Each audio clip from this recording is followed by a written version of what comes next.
ಡಿಕೆಶಿ ಸಿದ್ದರಾಮಯ್ಯ ಆತಂಕಗೊಂಡಿದ್ದಾರೆ. ಡಿಕೆಶಿಗೆ ಜನಬೆಂಬಲ ಇಲ್ಲ. ಸಿದ್ದರಾಮಯ್ಯನವರೇ ಡಿಕೆಶಿ ಅವರ ಕಾರ್ಯಶೈಲಿಯನ್ನ ಒಪ್ಪುತ್ತಿಲ್ಲ. ಇವರ ಗೊಂದಲಗಳನ್ನು ಮರೆಮಾಚಲು ಬಿಜೆಪಿ ಮೇಲೆ ಅನಗತ್ಯವಾಗಿ ಆರೋಪ ಮಾಡ್ತಿದ್ದಾರೆ ಎಂದು ಸಂಸದೆ ಶೋಭಾ ಕರಂದ್ಲಾಜೆ ಹೇಳಿದ್ದಾರೆ.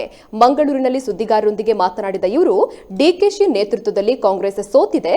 ಬಿಜೆಪಿಯ ಯಾತ್ರೆಯನ್ನ ಡಿಕೆಶಿ ಫಾಲೋ ಮಾಡೋಕೆ ಹೋಗಿದ್ದಾರೆ ಎಂದು ಹೇಳಿದ್ರು. ಇನ್ನು ಸಿದ್ದರಾಮಯ್ಯ ಗೋಮಾಂಸ ಸೇವನೆ ಹೇಳಿಕೆ ವಿಚಾರವಾಗಿ ಪ್ರತಿಕ್ರಿಯಿಸಿ, ಇವರು ಒಂದು ಸಮುದಾಯವನ್ನ ಓಲೈಸುವ ಪ್ರಯತ್ನ ಮಾಡ್ತಿದ್ದಾರೆ, ಅಲ್ಲದೆ ಕೊಡವರು ಗೋಮಾಂಸ ತಿನ್ನುತ್ತಾರೆ ಅನ್ನೋ ಮಾತು ಸರಿಯಲ್ಲ ಎಂದರು.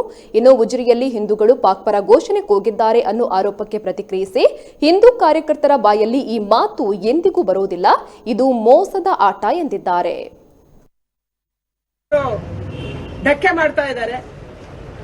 ಕೊಡವರು ಗೋಮಾಂಸ ತಿಂತಾರೆ ಅನ್ನುವಂಥದ್ದನ್ನು ಒಂದ್ ಕಡೆ ಹೇಳ್ತಾರೆ, ಇನ್ನೊಂದ್ ಕಡೆ ನಾನು ಗೋಮಾಂಸ ತಿಂತೀನಿ ಅಂತ ಹೇಳ್ತಾರೆ.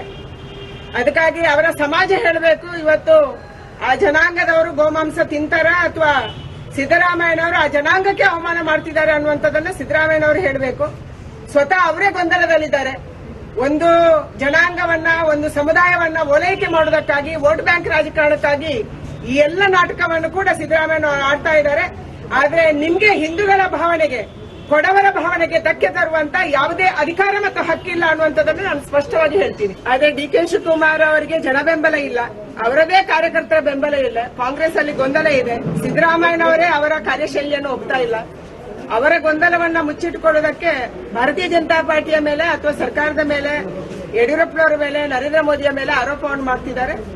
ಆದ್ರೆ ಜನಕ್ಕೆ ಅವ್ರಿಗೆ ಗೊತ್ತಾಗಿದೆ, ಕಳೆದ 50 ವರ್ಷಗಳ ಆಡಳಿತದಲ್ಲಿ ಕಾಂಗ್ರೆಸ್ ಈ ದೇಶಕ್ಕೆ ಏನ್ ಮಾಡಿದೆ ಅನ್ನುವಂಥದ್ದು ಜನ ಅರ್ಥ ಮಾಡ್ಕೊಂಡಿದ್ದಾರೆ.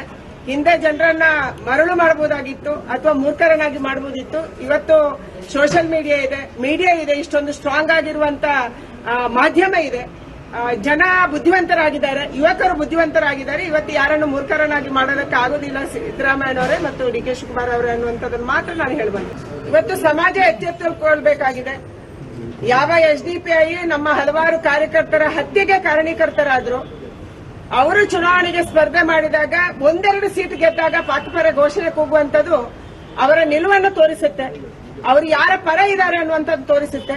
ಇಲ್ಲಿಯ ಅನ್ನ ತಿಂದು, ಇಲ್ಲಿಯ ನೀರು ಕುಡಿದು, ಇಲ್ಲಿಯ ಗಾಳಿ ಸೇವಿಸಿ, ಇಲ್ಲಿಯ ಎಲ್ಲಾ ಸರ್ಕಾರಿ ಅನುಕೂಲಗಳನ್ನ ಪಡ್ಕೊಂಡು ಇವತ್ತು ದೂರದಲ್ಲಿರುವಂತಹ ಪಾಕ್, ನಮ್ಮ ಭಾರತದ ವಿರೋಧಿ ಪಾಕ್ ಬಗ್ಗೆ ಅವರು ಮಾತಾಡ್ತಾರೆ ಅಂತಂದ್ರೆ ಅವರನ್ನು ದೇಶದ್ರೋಹಿ ಅಂತ ಘೋಷಣೆ ಮಾಡುವಂತ ಕಾಲ ದೂರ ಇಲ್ಲ. ಇದಕ್ಕೆ ಬೇಕಾದಂತ